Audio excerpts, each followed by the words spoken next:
মেহের, মেহের। কে কে আপনি? আমি আমি কে? আমাকে চিনতে পারছো না? বলুন না, কে আপনি? আমি তোমার নবস। আমাকে চিনেছো তুমি? আপনি এ, আপনি এখানে কেন? আমি থাকতে চাই সারা জীবন তোমার সাথে। না না, আপনি আমার কাছে আসবেন না। আমি এমনিতেই নরপিশাচ হয়ে গেছি, খুঁজে বেড়াই শরীরে রক্ত মাংসের ঘ্রাণ। আপনি আসবেন না, আসবেন না, প্লিজ আসবেন না। কেন?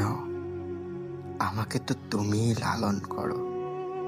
আমি আসলে সমস্যা কি? দেখুন, আমাকে সবাই মহাবিশ্বের সুখী মানুষ জানে, তাই আমার ক্ষতি করবেন না। ক্ষতি? কিন্তু তুমি তো আমাকেই লালন করো, আর তোমার অস্তিত্ব আমি। তাহলে কেন এতটা ভয়? আপনি প্লিজ প্লিজ আমার কাছে আসবেন না। আমাকে বাঁচতে দিন, আমার মতো বাঁচতে দিন। মেহের, আমার থেকে পালিয়ে বাঁচতে চাও? কিন্তু আমাকে ছাড়া কিভাবে বাঁচবে তুমি? আমি যে তোমার কাছে আসবই। না না, আপনি আসবেন না। আপনি চলে যান, চলে যান, চলে যান।